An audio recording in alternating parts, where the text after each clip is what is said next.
I'm Matt. And I'm Tom. And this is the Park Bench. Yes, welcome to Mosquitoville, London. Oh, bitey. And I'm very tasty, apparently. And I'm not, so I'm fine. We're going to be sat here, we're going to be sat here for a maximum of, that didn't work, 20 minutes. Because this is stories from the Arctic. And you don't want to bear more than 20 minutes of that in one go. So after 20 minutes, this will ping, and that tells that it is enough. No, that got away from me. It is enough stories from the Arctic for once, complete with spooky lighting. Ooh. We haven't got a tripod for the light. And it's coming autumn, so it's getting darker earlier. Now, he got back. I keep starting things with now and so on. I really noticed this when I was editing myself. Yeah, the last I've couple cut of you weeks. out. Cut you saying that a few I hate times. the nows and the so's. Now, he's been back a few days now, and I have been very carefully trying to not ask him about it. So then, when he says all this crazy stuff he's done, I assume. Yeah. I've been in the Arctic. I've been in the Arctic for 2.5 to 3 weeks, depending on where you'd count the journey starting from. And I've ignored it, and I haven't mentioned it to him, so then you can get my reaction to it. And so there are going to be two things, extra things on screen. One is going to be some photos from the trip. If you want to see full-on vlogging of what happened, Ben Brown has some amazing. Like, he's putting up a video a day. I'll tell you about the people on the trip in a bit, but how the hell he's managed to put out 20 minutes of video for every single day there and not gone mad, I don't know. So if you want to see like his perspective of what it was like on the ship and like what we did day to day, go see him. I'll try and tell the stories. Mosquito? Yes. So two things on screen. One is going to be the photos I took. I don't have the fancy long lens camera. I have an iPhone that takes photos that look like what I saw with my eyes. And the other is going to be a counter of the number of times that Matt instinctively swears at me because of some story I've told. We start that counter at 0. Good luck. Go ahead. Well, what do you want to know? Pull the stories out of me, Matt, because that's what you're good at. So how did you get there? You flew to Canada first? Flew to Ottawa, which is a lovely city. Ottawa is really, really nice. And that's top right? Yes, top right. Yeah. It's the capital city, so I imagine it's a bit like DC. It's the capital? Yeah. I didn't know that. The downtown bit I saw was lovely. I imagine the rest is just suburbs. Yeah. It's a small city. It's really nice. Met up on the first night at the hotel with a few of the team. So I should introduce the team. Yeah. Chris Hadfield is lovely. There's not much else I can say. Like I don't have a bad word to say about anyone who was on the team. Chris Hadfield is what you might expect from an ex-military, ex-astronaut person. He's quite reserved, he keeps to himself, very, very polite, very, very friendly, unfailingly interested in what other people do, which as a kind of a life skill is something I'd like to emulate. Yeah. Like right now, I'm just going to be telling stories at you because that's what this is about. And if you put a camera at him and ask him to tell space stories, he's got some brilliant ones. But he will never, ever try and top someone else's story with one from space. Unless he's prompted, he won't tell space. He'll tell all sorts of things. He's a great conversationalist. Yeah. But unless someone specifically asks him, don't need to tell stories from space. I suppose that's what you need if you're trapped in a tin can for 6 months at a time. Yeah. With someone. Yeah. And also the fact that he knows he can top any story anyone has ever told. Yeah. So I think my policy on like telling Arctic stories to friends is like going to be roughly similar, that unless something like this where someone specifically prompts me, I'm not being that dick telling the travel stories. That means my bacon number to Hadfield's 1 now. I guess, yeah. Assuming by bacon you just mean friends. 2, because mine's 1. Oh yes. Yeah. My Hadfield number is Your 2. Hadfield number is 2, yes. So you went I think I just ate a mosquito. Tasty. It's meant to be the other way round. Getting your own back. So yeah, Cover it in gunge. Ottawa, moderately obscure. He's got an Edinburgh show. So you had to go from there to somewhere little, then to a boat, then to Greenland or something, right? Let's do the team. So there's Chris. There is his son Evan, who is the administrator for the whole thing. He's pulled the whole thing together. Really, really good. Really, really easygoing, and acts as a liaison between us and the ship's crew and the other passengers. Okay. Then we have from YouTube, Ben Brown, mentioned him. Tim to the Wild is his profile. He was just taking lots of gorgeous shots, and we'll put them together in about 90 seconds of meticulously edited stuff. Okay. We have the guys from Tested. We have Norm and Joey. Okay. Constantly, not as much as Ben. Ben kind of has a camera surgically grafted here. But Norm and Joey were going around filming everything. They got into the engine room at one point. I'll tell you how they did that later.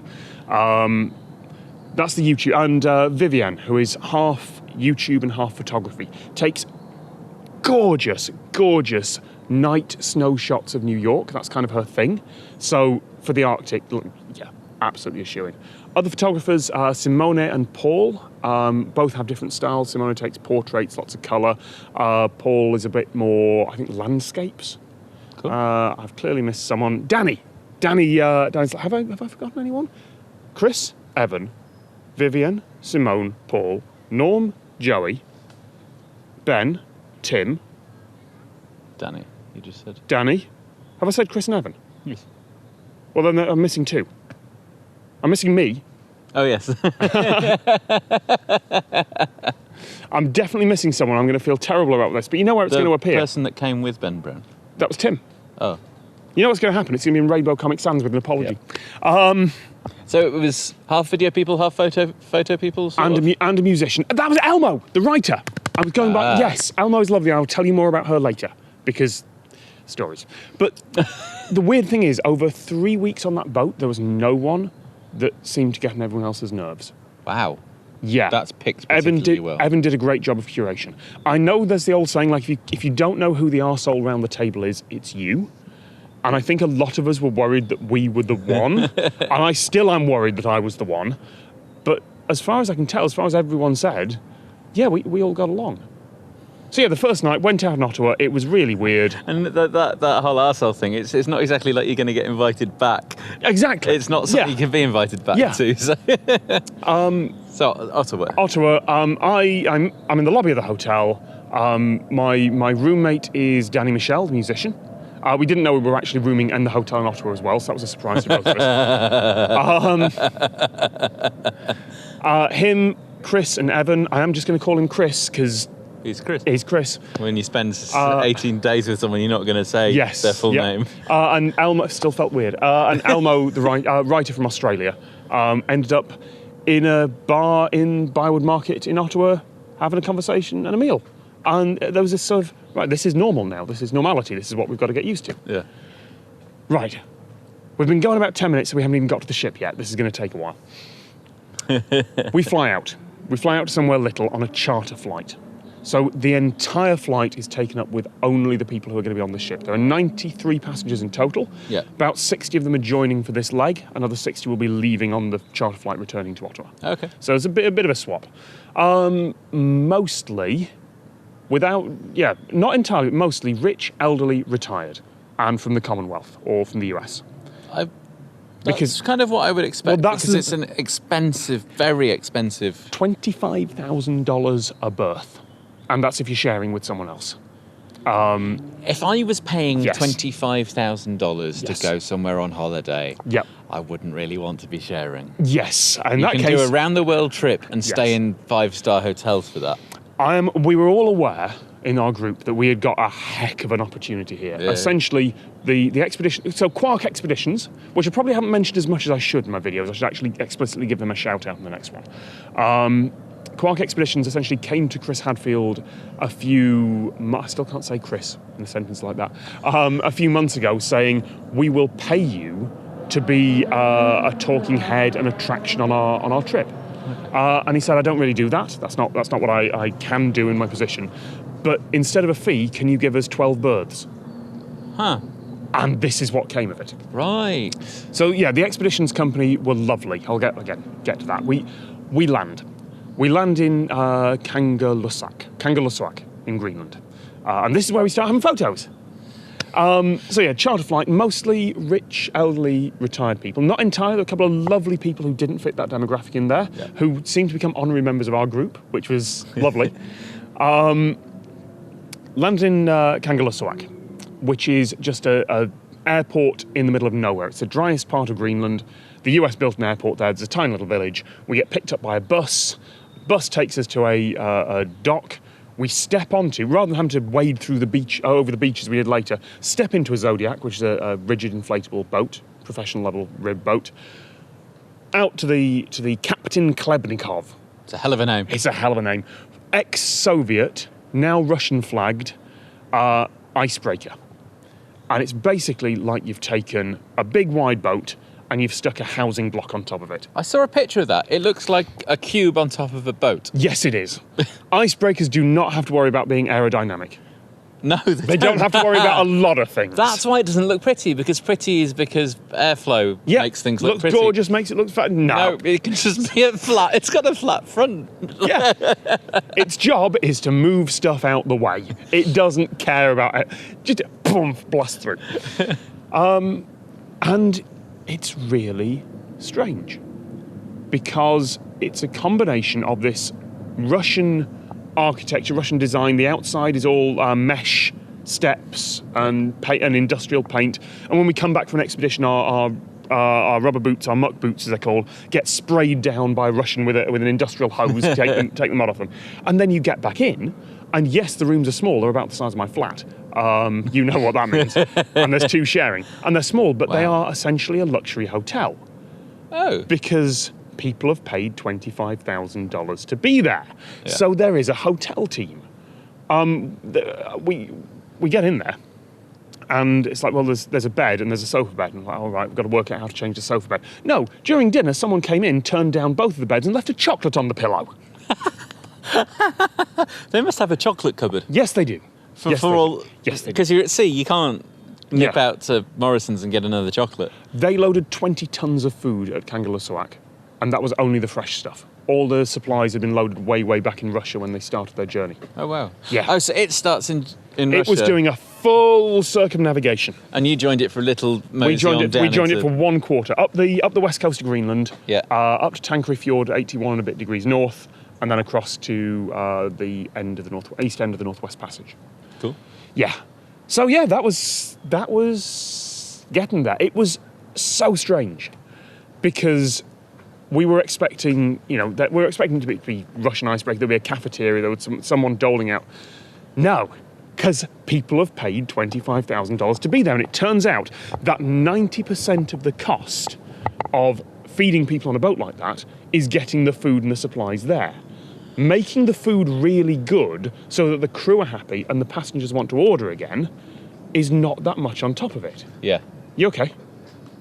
You suddenly look confused. No, I was just thinking, but you want everyone to be fed and watered well. It's like crew catering at events. You want that to be good because you want everyone to perform at their best. Yep. And it's the only thing they can guarantee. The only thing. Like, we could have had terrible weather, we could have been seasick every day, we could have all fallen apart, but the one thing they can guarantee is that they had 2 chefs on board. One, professional chef with his own couple of restaurants. The other, an Austrian pastry chef. Hello. Just for the desserts. Okay? I will put some menus up on screen, because I took a photo, because we were basically going, I cannot believe this is what we're getting. It's a 3-course lunch, it's a 4-course dinner. Off. One. There we go. It is astonishingly good catering all the way through. Afternoon tea was served at 4 p.m. every day if you were still on board. There was some cake. And as time went on, there was a decreasing amount of fresh stuff because there is no port. There is nowhere we can stop. No port. What did you drink? You see, the bar was free. Like, if you wanted fancy drinks, if you wanted something more than Russian standard vodka, then yes, you paid it. Yeah. But there were people just sitting there at 4 p.m. with a Bloody Mary for afternoon tea because the bar was open. But a little bit early. Was it... The bar closed when we went to bed. Was it 24-hour sun? It was 24-hour light, certainly. Yeah. I was going to sleep about 11-ish. Other folks were staying up until 3 in the morning when the Russians got into the bar. So the crew are all Russian. Okay. Well, no, the crew are of varying nationalities. The serving staff are all over the place. But the crew, who have been on this boat for 20 years for some of them, are Russian. Mm-hmm. Chris Hadfield speaks fluent Russian. Oh, God, yes, he will do. Yes, he has does. to. Yep, absolutely fluent. Huh. So between that and Danny, who is... Danny, he would have been a terrible roommate. I'll tell you that story. Roomed with him the first night. We were not suited for each other. as roommates. He is a wonderful person. I have an enormous amount of time for him. He took portraits of everyone on board, despite the fact he wasn't a photographer. He wrote songs. There were jam sessions late night with Chris Hadfield in the bar while they're just getting people to sing along. Wonderful, wonderful person. And his special ability is to charm anyone. He can walk up to someone and will be genuinely, utterly interested in what you're doing, what you're saying, and what your life is. And combined with Chris Hadfield speaking Russian, charm the crew. Yeah. So he got invited to birthday parties in the bowels of the ship with just Russians at 2 and 3 in the morning. Like and those are stories he has to tell, because by that point I was sound asleep and out of it. Because I want to get up. So sensible. Well, I want to get up at 7 a.m. so I could get out with the wake up call. Yeah. So we make the most of your time. So we swapped roommates. After that first night in Ottawa, Evan, Chris's son, comes up to me. And he says, look, we had a talk about it over breakfast. You and Danny, like, you're going to strangle him. He snores.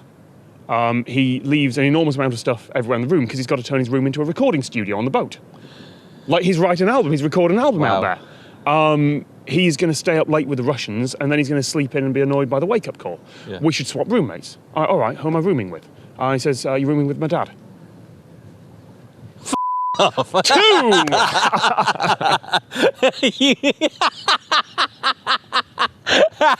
That's why you wanted to leave it till Leo was on camera before you told me that. Yep. He asked me who I was rooming with a little bit earlier. Yeah. Chris Hadfield is an excellent roommate for me. Danny and Evan go way back. They're perfect roommates for each other. Chris is exactly what you'd expect. He keeps his stuff in a very neat place, as do I. He goes to sleep if he can't go to sleep because he's doing something late at night, he'll take a nap in the day, but he will be up at 7 a.m. like a light switch, same as me. So at 7 a.m, the wake-up call from the expedition leader comes through and it's like, morning, ladies and gentlemen, the time is 7 a.m. Today we are mooring in 7 at which point, at the end of that, at 7:01, Chris and I are both sitting up in our beds and going, right, do you want the shower first? No, I'm good, okay. Apparently in Danny's room there was a towel permanently over that speaker just to make it not so loud. See, I'm not surprised you seem to match well, because from what I can guess from his public persona, he seems to have a similar demeanour to you. Yeah, I'll take that. He's a little bit reserved. Really, really nice, really, really easy to get along with. It was essentially, which bed do you want? Don't mind. All right, I'll take that one. All right, well, you've got the bed on the right. You should have the wardrobe on the right. That makes it. That's a good idea. I'll put all my stuff on the right of the sink. Good idea. That's it. Works like a charm. Whereas in other rooms, people will just get in and do stuff. Yes. Whereas you had that conversation. Yes, we did. Like every few days, there'd be a check-in for one of us. Are we all right? Is there anything I'm doing that's annoying you? No, we're all good. Good. Neither of us snores, apparently. So yeah. That happened. I haven't even got to day one yet. There's going to be more than one of these And videos. this alarm's going to go off shortly as well. And we're losing the lights. But that's the setup. So that's the setup.